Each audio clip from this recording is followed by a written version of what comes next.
نحمد و نصلی علی رسول الکریم اعوذ باللہ من الشیطان الرجیم بسم اللہ الرحمن الرحیم الحمد للہ نستعینہ نستغفرہ ونؤمن بہ ونتوکل علیہ۔ اللہ سبحانہ تعالیٰ کا بہت بڑا احسان ہے کہ اللہ پاک نے آپ علیہ الصلاۃ والسلام کی امت میں پیدا فرمایا اور فتنوں کے خلاف لڑنے والوں کی صفت میں رکھا۔ اور جس دور میں ہم جی رہے ہیں، جس طرح دنیا اپنے آخری اختتام کی طرف چلتی چلی جا رہی ہے، اسی طرح فتنوں کی دھڑا دھڑ بارش ہر طرف سے ہو رہی ہے۔ کبھی کس روپ میں فتنے آتے ہیں، کبھی کس روپ میں فتنے آتے ہیں، اور ان فتنوں سے بچنے کی تدابیر بھی نبی علیہ الصلاۃ والسلام نے بتائی کہ اپنے نفس کو قابو میں رکھنا اور جیت اور جمہور علماء کے ساتھ رہنا، یعنی کہ جس طرف علماؤں کی، جس کو اس دور میں ولی کہا جاتا ہو، ان کی جماعت کے ساتھ ہو لینا، اور جس طریقے سے وہ وظائف بتائیں، معاملات بتائیں، ان پر عمل کرتے ہوئے زندگی گزارنا۔ نہیں تو یہ فتنے اس طرح سے جکڑیں گے کہ انسان قابو نہیں رہ پائے گا اور بے قابو ہو کے ان فتنوں میں پھنس جائے گا۔ الحق اسلامک اکیڈمی نے ایک کورس کا انعقاد کیا، ایکسپوز صہیونیت، دجالیت، جدید ٹیکنالوجی اور قبالہ جادو۔ پہلی نشست صہیونزم کے اوپر تھی جس میں اس کا تعارف کروایا گیا۔ دوسری نشست دجالیت اور اس کی جو تنظیم شیطانی ہے، Freemason, World Jewish Congress, اس کے علاوہ ایلومیناٹیز، اس کے علاوہ اپنا انٹرنیشنل جیوش فنٹری کے نام سے، یا بہت ساری جو اپنا بیکن ہاؤس بھی ان کے اداروں سے کہیں نہ کہیں کنیکٹ ہے، روٹری کلب ہو گیا، برتھ کلب ہو گیا، لوئن کلب ہو گیا، وہ تمام انہی کے ایک ہائی لیول لیڈ کلاس لوگوں کے لیے وہ جو کلبز بنائے گئے، اس کے ذریعے انہوں نے اثر و رسوخ پورے بر صغیر اور پوری دنیا میں پھیلایا۔ آج کی آخری نشست فاطمہ بنت قیس رضی اللہ تعالیٰ عنہ کی وہ طویل حدیث پر مکمل ہو جائے گی۔ پھر اگلا جو چیپٹر شروع ہوگا وہ جدید ٹیکنالوجی کا شروع ہوگا، اور اس کی ہر ایک ویڈیو بہت قابل غور سے دیکھ کے سمجھنے والی ہوگی۔ حدیث شریف کا مفہوم ہے کہ جب اللہ تعالیٰ کے رسول علیہ الصلاۃ والسلام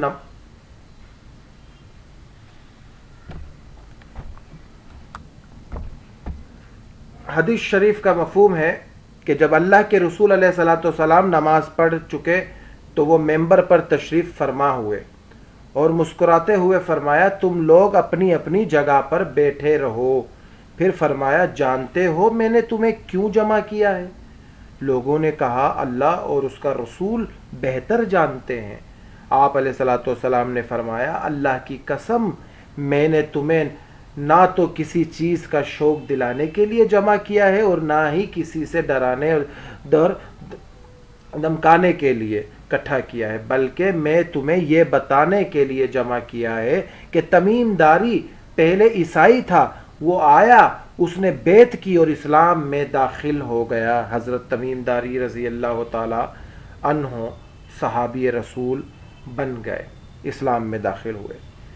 اس نے مجھے ایک ایسا واقعہ سنایا جو ان باتوں سے تعلق رکھتا ہے کہ جب تمہیں میں دجال کے بارے میں بتایا کرتا تھا اور دجال کے بارے میں بیان کرتا تھا، ان چیزوں کے بارے میں تمیم داری نے مجھے بتلایا ہے، جس کے بارے میں تمہیں بتلاتا ہوں۔ اس نے مجھے بتایا کہ لخم اور جزم قبیلے کے 30 آدمیوں کے ہمراہ ایک بحری جہاز میں سمندر کے سفر پر روانہ ہوا۔ سمندر کی لہریں مہینہ بھر انہیں ادھر ادھر دھکیلتی رہی۔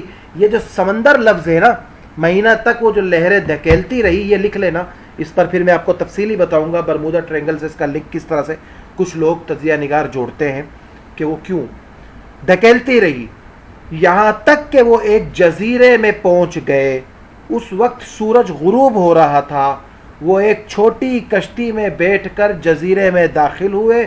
جب وہ جزیرے میں داخل ہوئے تو ان کو ایک جانور ملا جس کے جسم پر بہت سارے بال تھے۔ بالوں کی کثرت کی وجہ سے انہیں اس کے آگے پیچھے کا کچھ پتہ نہیں چل رہا تھا، آگے پیچھے کا کچھ پتہ نہیں چل رہا تھا۔ انہوں نے کہا تیرا ستیہ ناس ہو، تو کیا چیز ہے؟ اس نے کہا میں جساسہ ہوں۔ انہوں نے کہا پوچھا یہ جساسہ کیا چیز ہے؟ اس نے کہا اے لوگوں، خانقاہ میں یعنی کہ ایک اندر حجرے میں موجود اس آدمی کی طرف جاؤ، وہ تمہاری خبر سننے کا بڑا تجسس سے انتظار کر رہا ہے۔ بیان کرنے والا بتاتا ہے جب اس نے آدمی کا ہم سے ذکر کیا تو ہمیں خوف لاحق ہوا کہ یہ جانور شیطان نہ ہو، پھر ہم تیزی سے چلے اور خانقاہ یعنی کہ حجرے کی طرف داخل ہو گئے۔ وہاں ہم نے بھاری بھرکم قد کا ایک آدمی دیکھا جس کے گھٹنوں سے ٹخنوں تک بندھی ایک لوہے کی زنجیر تھی اور اس کے ہاتھ اس کی گردن کے ساتھ بندھے تھے۔ ہم نے پوچھا تیرا ستیہ ناس، تو کون ہے، کیا چیز ہے؟ اس نے کہا میرا پتہ تمہیں جلد چل جائے گا، یہ بتاؤ کہ تم کون ہو؟ ہم نے کہا ہم عرب سے آئے ہیں، ہم جہاز میں سوار تھے، سمندر میں طوفان آ گیا، مہینے بھر لہریں ہمیں دھکیلتی رہی، یہاں تک کہ اس جزیرے کے کنارے آئے ہیں۔ ہم کشتی میں بیٹھ کر جزیرے میں داخل ہوئے، یہاں ہمیں ایک جاندار ملا جس کے بدن پر بہت سارے بالوں کا کثرت تھی، جس کی وجہ سے آگے پیچھے کا کچھ حصہ ظاہر نہ ہو رہا تھا۔ اس نے پوچھا، ہم نے کہا تیرا ستیہ ناس ہو، تو کیا چیز ہے؟ اس نے کہا میں جساسہ ہوں۔ ہم نے پوچھا یہ جساسہ کیا چیز ہے؟ اس نے کہا خانقاہ میں موجود ایک آدمی کی طرف جاؤ، وہ تمہاری خبر سننے کا بہت شوق سے انتظار کر رہا ہے۔ ہم تیزی سے تمہاری طرف آئے اس ڈر سے کہ کہیں یہ شیطان نہ ہو۔ اس نے کہا مجھے بیسان کے نخلستان کا حال بتاؤ، بیسان کے نخلستان کا حال بتاؤ۔ ہم نے کہا اس نخلستان کے بارے میں کون سی بات پوچھنا چاہتے ہو؟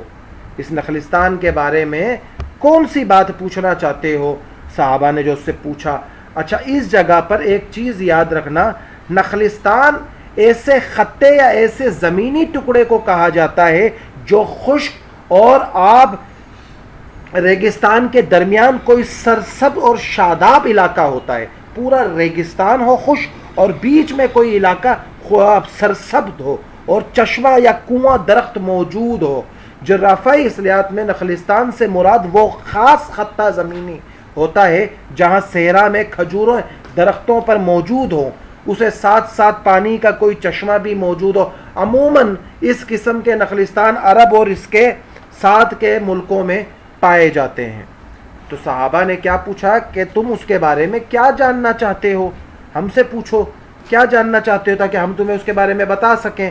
اس نے کہا میں جاننا چاہتا ہوں اس کے درختوں میں پھل آتے ہیں یا نہیں؟ ہم نے کہا ہاں آتے ہیں۔ اس نے کہا وہ زمانہ قریب ہے جب ان درختوں پر پھل نہیں آئیں گے۔ اس نے پوچھا مجھے تبریا جھیل کے بارے میں، بحر تبریا کے بارے میں بتاؤ، بحر تبریا کے بارے میں مجھے معلومات دو۔ ہم نے پوچھا اس کے بارے میں کون سی بات جاننا چاہتے ہو؟ اچھا بحر تبریا کیا ہے؟ بحر تبریا یا بحر گیلیل، جسے جھیل آف گیلسٹرت بھی کہا جاتا ہے، اور جھیل تبریا تبرانی میں یہود اپنا نبرانی، اور اسے بحر تبریا بھی کہا جاتا ہے۔ اسرائیل میں سب سے بڑی میٹھے پانی کی جھیل ہے۔ مذہب اور تاریخ کی کتابیں اس بات پر بھری پڑی ہیں کہ روز محشر یا قیامت کی بڑی نشانیوں میں سے ایک اس جھیل کا خشک ہونا ہے، اور بحر تبریا جہاں سے اسرائیل اپنے لیے پانی حاصل کرتا ہے خشک ہونے والا ہے، اور خوفناک گڈھوں کی وجہ سے اب لوط کی قوم کو عبرت کا عذاب سے دوچار کیے جانے کے نتیجے میں وجود میں آنے والا سمندر بحر مردار یا ڈیڈ سی، اس دن کسی کا سوال تھا نا کہ بحر المردار کہاں سے آیا، تو حضرت لوط علیہ السلام کی قوم کو عبرت کے عذاب سے دوچار کیے جانے کے نتیجے میں وجود میں آنے والے بحر مردار، بحر میت، ڈیڈ سی، اور بہت تیزی سے خشک ہو رہا ہے۔ اس کی سطح اب غیر معمولی کمی واقع سے کم ہو رہی ہے، اور ماہرین کا خیال ہے کہ بحر مردار 2050 سے بہت پہلے اپنا وجود کھو بیٹھے گا۔ اسی گڑھوں کی تعداد 1990 میں 40 تھی، تاہم صرف کیا نام ہے یہ، ہاں اس کی تعداد 1990 میں کم و پیش 40 تھی، تاہم مقبوضہ فلسطین کی جانب والے ساحل پر 300 گڈھے بن چکے ہیں، جس سے اسرائیل کو سخت پریشانی لاحق ہے۔ اس کے ہر ممکن کوشش کے اسی طرح سمندر خوش ہو رہے ہیں، اور اسی نہر سویز سے ایک رابطہ نہر بحر تبریہ مراد تھی، کھدائی کی جا رہی تھی۔ واضح رہے کہ بحر احمر اور بحر مردار سے 400 میٹر اونچا ہے، اور یہ جھیل بھی اب خشک ہونے چلی ہے۔ اور اچھا، اب اسرائیل کا اگر آپ جھنڈا دیکھو گے، تو اسرائیل کے جھنڈے میں ایک ڈیوڈ آف دا اسٹار 6 کونوں والا ستارہ ہے، اور اس کے اوپر اور نیچے نیلے رنگ کی پٹیاں ہیں۔ وہ 2 نیلے رنگ کی پٹیاں جھیل سے مراد ہے، جو اپنا جھیل نیل، اپنا دریائے نیل اور فرات کے قریب سے مراد، اور تبریہ سے لے لیتے ہیں وہ۔ اچھا، تو اس کے بارے میں سوال کیا گیا، بحر تبریہ کی جھیل کے بارے میں بتاؤ۔ ہم نے پوچھا اس کی کون سی بات جاننا چاہتے ہو؟ اس نے کہا اس میں پانی ہے۔ ہم نے کہا ہاں اس میں بہت پانی ہے۔ وہ بولا اس کا پانی بہت جلد خشک ہو جائے گا۔ پھر اس نے کہا مجھے زغر کے چشمے کے بارے میں بتاؤ۔ اچھا، زغر کے بارے میں ہے کہ یہ بھی ایک فلسطین کے قریب ایک بستی ہے جہاں چشمے ہیں، اور ایران کے قریب بھی ایک بستی ہے۔ اور یہ تینوں سوال میں جو اس نے بات کی ہے، اس کا آگے خلاصہ ہو جائے گا کہ ان 3 سوال کے بارے میں اس نے بات کیوں کی ہے۔ وہ بولا اس میں پانی ہے۔ اچھا، کہا زغر کے چشمے کے بارے میں بتاؤ۔ ہم نے پوچھا کون سی بات معلوم کرنا چاہتے ہو؟ زنجیر میں جکڑے ہوئے آدمی نے کہا کیا یہ چشمے میں پانی ہے اور لوگ اس پانی سے کھیتی کرتے ہیں، سیراب کرتے ہیں؟ ہم نے کہا ہاں۔ اس نے کہا بہت جلد شہر کے رہنے والے اس کے کھیتی کی آبادی کرتے رہتے ہیں، وہ بہت جلد ختم ہو جائے گا۔ یعنی کیا کہا کہ ہم نے پوچھا ہم کیا بتائیں، بہت پانی ہے، شہر کے رہنے والے اس میں کھیتیاں کرتے ہیں اور اپنی زمینوں کو آباد کرتے ہیں۔ پھر اس سے پوچھا مجھے نبی علیہ الصلوۃ والسلام کے بارے میں بتاؤ۔ تو اس نے کہا کیا بتائیں؟ اس نے کہا کیا؟ ہم نے کہا وہ مکے سے نکل کر یثرب مدینے آ گئے، ہجرت ہو چکی ہے۔ اس نے پوچھا کیا عربوں نے اس کے ساتھ جنگ کی؟ ہم نے کہا ہاں۔ اس نے پوچھا اس نے اس کے ساتھ کیا کیا؟ ہم نے بتایا وہ ارد گرد کے عربوں پر غالب آ چکے ہیں اور انہوں نے ان کی اطاعت قبول کر لی ہے۔ اس پر اس نے کہا کیا واقع ہی ایسا ہو چکا ہے؟ واقع ہی ایسا ہو چکا ہے؟ دجال پوچھ رہا ہے حضرت تمیم داری سے۔ ہم نے کہا ہاں اس میں ہاں بالکل یہ ہو چکا ہے۔ اس پر اس نے کہا ان کے لیے یہی بہتر ہے کہ وہ اس کی اطاعت قبول کر لیں۔ اب میں تمہیں اپنے بارے میں بتاتا ہوں، میں دجال ہوں، مجھے عنقریب خروج کی اجازت مل جائے گی۔ اس حدیث شریفہ سے اتنا معلوم ہو گیا کہ دجال کسی اور سیارے میں نہیں، نہ ماوراء الارض کسی طبقے میں ہے، نہ لاہوت المقام میں ہے، وہ اسی زمین پر کسی جزیرے میں قید ہے۔ اب قبل اس کے کہ ہم یہ سوال چھیڑیں کہ وہ جزیرہ کہاں ہے اور بالحدیث شریف میں بیان کیے گئے دجال کے 3 سوالوں پر غور کرتے ہیں، کیونکہ باہر سے آنے والے آدمیوں سے خصوصیات کے ساتھ ان 3 سوالوں کا مطلب یہ ہے کہ ان میں کوئی خاص بات پوشیدہ ہے، اس سے دجال کا کوئی خاص تعلق ہے۔ وہ 3 سوال ہیں: بیسان میں واقع کھجوروں کے باغ میں پھل آتے ہیں یا نہیں؟ نمبر 2، بحر تبریہ کی جھیل میں پانی ہے یا نہیں؟ زغر کے چشمے سے لوگ کھیتیوں کو سیراب کرتے ہیں یا نہیں؟ ہم ان تینوں آواز آ رہی ہے؟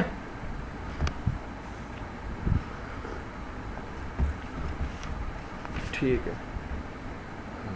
ہم ان تینوں سوالوں پر غور کرتے ہیں تاکہ خروج دجال اور ان تینوں باتوں کے درمیان تعلق کو سمجھ سکیں۔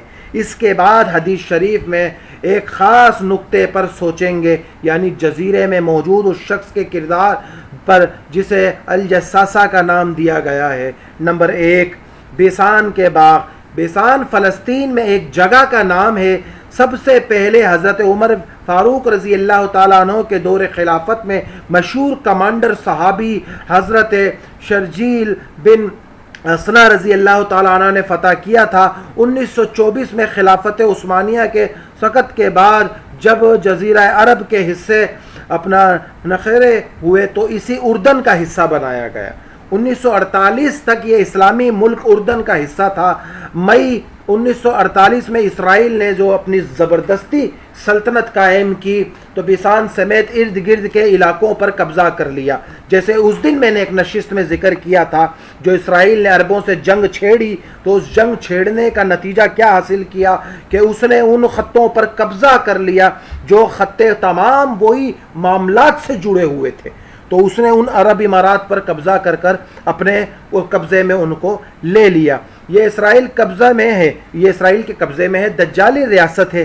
یہ علاقہ قدیم زمانے میں کھجوروں کے باغات کے لیے مشہور تھا، جس کی تصدیق صحابی رسول نے کی ہے، لیکن اب یہاں پھل نہیں پیدا ہوا کرتے، پھل پیدا نہیں ہوتے۔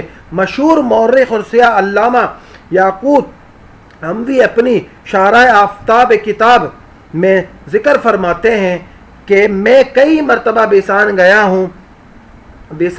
ہوں لیکن مجھے وہاں صرف 2 پرانے کھجور کے باغ ہی نظر آئے ہیں۔ اس سے معلوم ہوا کہ یہاں کے باغ پہلے پھل دیتے تھے۔ 626 ہجری تک جو علامہ حموی کی تاریخ وفات ہے، ان درختوں نے پھل دینا بند کر دیا تھا۔ اللہ اکبر!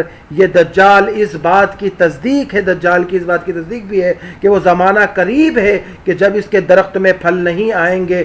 گویا دجال کے خروج کی 3 بڑی علامتوں میں سے ایک علامت پوری ہو گئی ہے۔ بات سمجھ آئی؟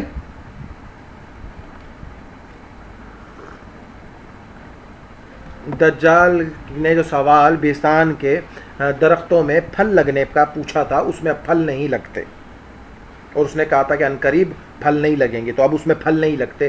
626 ہجری میں اپنا حموی کی وفات کا تاریخ پیدائش ہے، اور اس کے تاریخ تک اس میں پھل نہیں لگتے تھے، ختم ہو چکے تھے۔ پہلا سوال یہ، اور میں اس بیسان کے باغات کی وہ فوٹوز یا وہ نخلستان کی وہ فوٹوز بھیج دوں گا کہ وہ کس طرح کا جزیرہ ہوتا ہے، اور وہ ویڈیوز بھیج دوں گا۔ دوسرا سوال بحر طبریہ کا پانی۔ دجال کا دوسرا سوال یہ ہے کہ بحر طبریہ کا پانی خشک ہو چکا ہے یا نہیں۔ گویا اس پانی کے خشک ہونے کا دجال کے خروج سے ضرور کوئی تعلق ہے۔ بحر طبریہ اسرائیل کے شمال مشرق میں اردن کی سرحد کے قریب واقع ہے۔ اس کی لمبائی 23 کلومیٹر، زیادہ سے زیادہ چوڑائی 13 کلومیٹر اور انتہائی گہرائی 157 فٹ ہے۔ اس کا کل رقبہ 166 مربع کلومیٹر ہے۔ اس پر اس وقت اسرائیل کا قبضہ ہے، اور دلچسپ بات یہ ہے کہ اس کا پانی بھی بغیر کسی ظاہری وجہ کے رفتہ رفتہ خشک ہوتا جا رہا ہے۔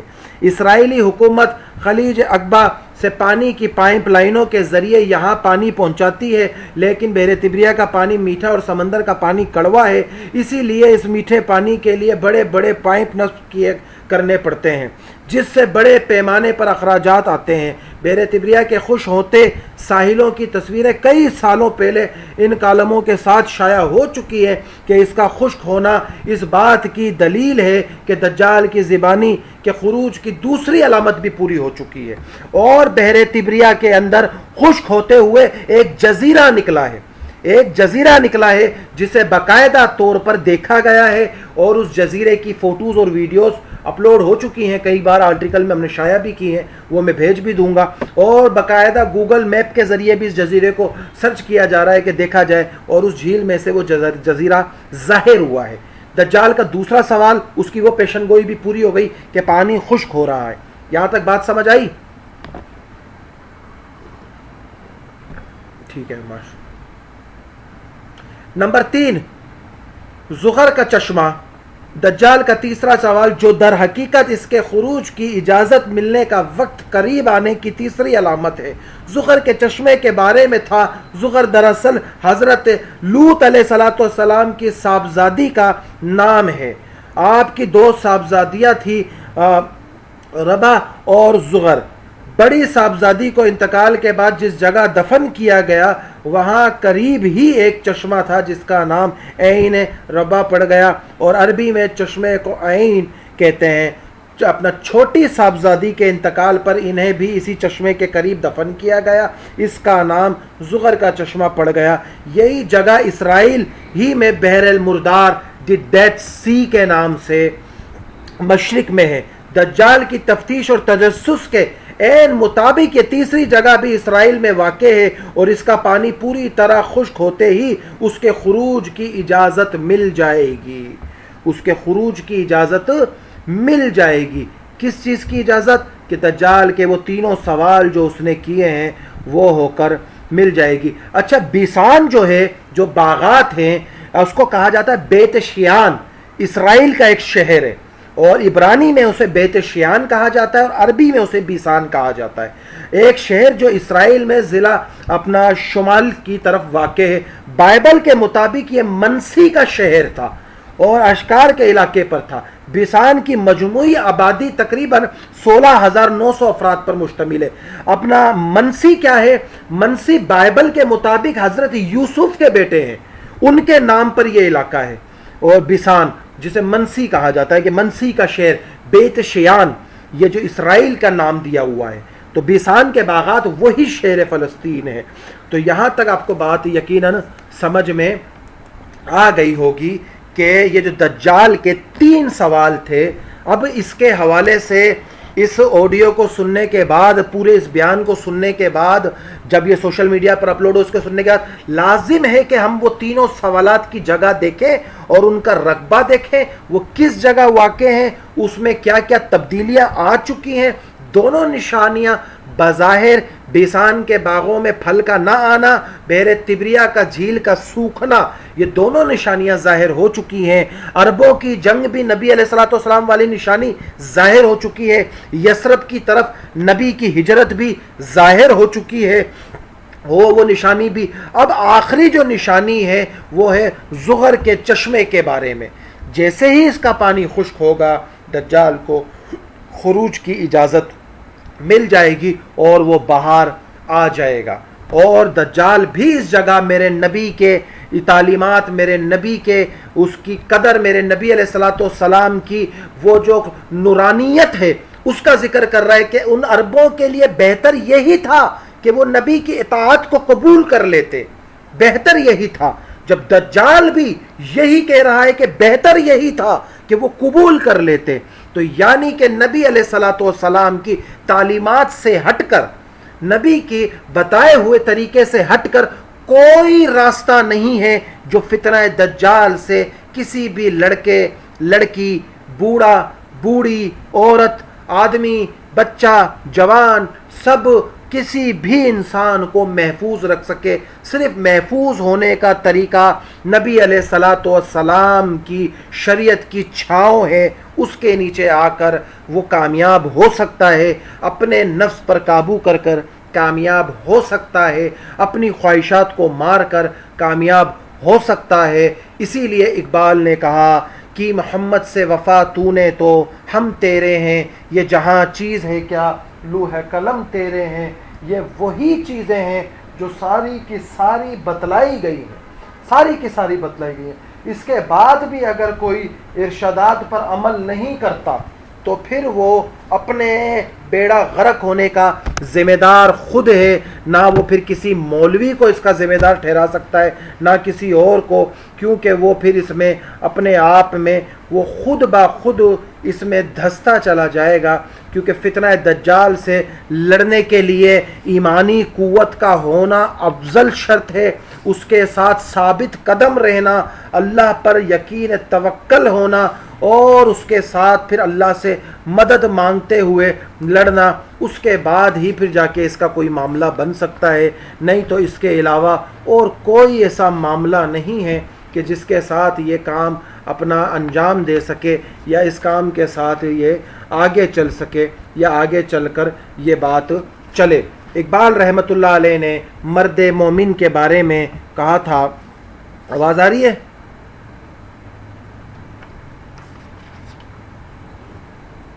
مرد مومن کے بارے میں کہا تھا، ہر لحاظ ہے مومن کی نئی شان نئی آن، گفتار میں کردار میں اللہ کی برہان، قہاری و غفاری و قدوسی و جبروت، یہ چار عناصر ہوں تو بنتا ہے مسلمان، ہمسایہ جبریل امی بندہ خاکی ہے، اس کا نشے مند نہ بخرا ہے یا بخشان، یہ راز کسی کو نہیں معلوم کہ مومن قاری نظر آتا ہے حقیقت میں ہے قرآن، قاری نظر آتا ہے حقیقت میں ہے قرآن۔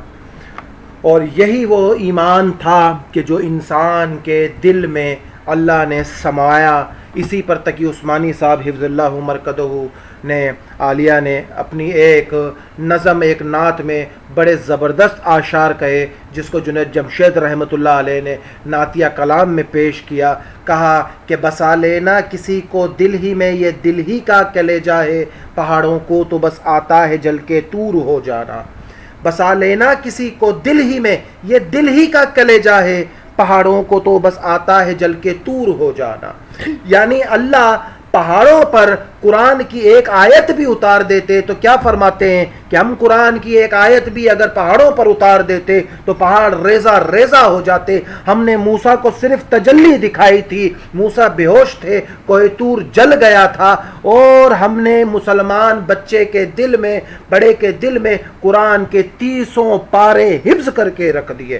بسا لینا کسی کو دل ہی میں، دل ہی کا کلیجہ ہے، پہاڑوں کو تو بس آتا ہے جل کے طور ہو جانا۔ یہ اللہ، یہ اس کا قرآن، یہ نبی کی عظمت، یہ کہیں نہیں سما سکتی، صرف ایک مومن کے دل میں سما سکتی ہے۔ شاعر نے کہا تھا، حالات کے قدموں میں قلندر نہیں جھکتا، ٹوٹے جو ستارے تو زمیں پر نہیں گرتے، گرتے ہیں سمندر میں بڑے شوق سے دریا، لیکن کسی دریا میں سمندر نہیں گرتا۔ جو مومن ہے، جو مسلمان ہے، جو اس لشکر کا سپاہی ہے جو امام مہدی اور حضرت عیسیٰ کے ہوں گے، تو وہ اپنے ایمان کو اللہ پر مستحکم رکھے گا، مضبوط رکھے گا، اور اس کام کو لے کر چلتا رہے گا کہ اس کام کے لیے مجھے جینا ہے، مرنا ہے۔ حاجی عبدالوہاب صاحب رحمۃ اللہ علیہ فرمایا کرتے تھے، کرتے کرتے کام مرنا ہے، مرتے مرتے کام کرنا ہے۔ مولانا جمشید صاحب، حاجی صاحب، مولانا عبدالرحمن صاحب، مولانا جمیل صاحب رحمۃ اللہ علیہ فرمایا کرتے تھے، لا الہ الا اللہ محمد الرسول اللہ، ایک اللہ سے سب کچھ ہونے کا یقین ہمارے دل میں آ جائے، نبی کے طریقے سے ہٹ کر غیروں کے طریقوں پہ زندگی گزارنے سے دونوں جہان کی ناکامی کا یقین ہمارے دلوں میں آ جائے، یہ وہ سب سے بڑا مفہوم تھا جس پر اتنی محنت انہوں نے 100 سال تک کی، 100 سال تک، کہ لوگوں کو یہ بتلاؤ ایک اللہ سے ہوتا ہے، ایک اللہ کرنے والے ہیں۔ ہزاروں کھربوں ڈالر کی ٹیکنالوجیاں، کھربوں ڈالر کے weapon, nuclear weapon, hydrogen weapon, biological weapon, handmade weapon, اس کے علاوہ مشینری ویپن، آئرن ڈوم، جتنے ہتھیار ہیں، جتنے وائرس ہیں، سب کے سب نست و نابود ہو جائیں گے۔ اللہ امام مہدی کو وہ تمام چیزوں سے لڑنے کی پلاننگ دے کر بھیجیں گے، اور ان کو اس پلاننگ کا دیا ہوگا جس سے وہ یہود کے تمام ہتھ کنڈوں کو اکھاڑ کر پھینک دیں گے۔ یہاں مسلمانوں کی ایمانی قوت کا امتحان ہے کہ انسان کے اندر وہ جذبہ ایمانی ہے جس کے بارے میں اکثر شاعروں نے کہا، کیوں نہ ہو دین ممتاز دنیا کے کونوں میں، کیوں نہ ہو دین ممتاز دنیا کے کونوں میں، وہاں مذہب کتابوں میں، یہاں قرآن سینے میں۔ یہ وہی قرآن ہے جس کے ذریعے اللہ نے انسانوں کو ہدایت دی، جس کے ذریعے اللہ نے کفاروں کی زبانوں پہ تالے لگا دیے۔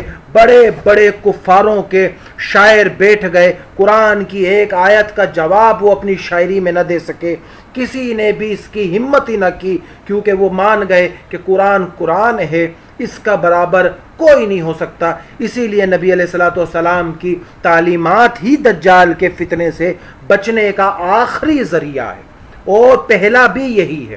اس کے علاوہ کوئی اور ذریعہ نہیں ہے جو فتنہ دجال سے محفوظ رکھ سکے، اور کوئی ایسی چیز نہیں ہے جو ہمیں محفوظ رکھے۔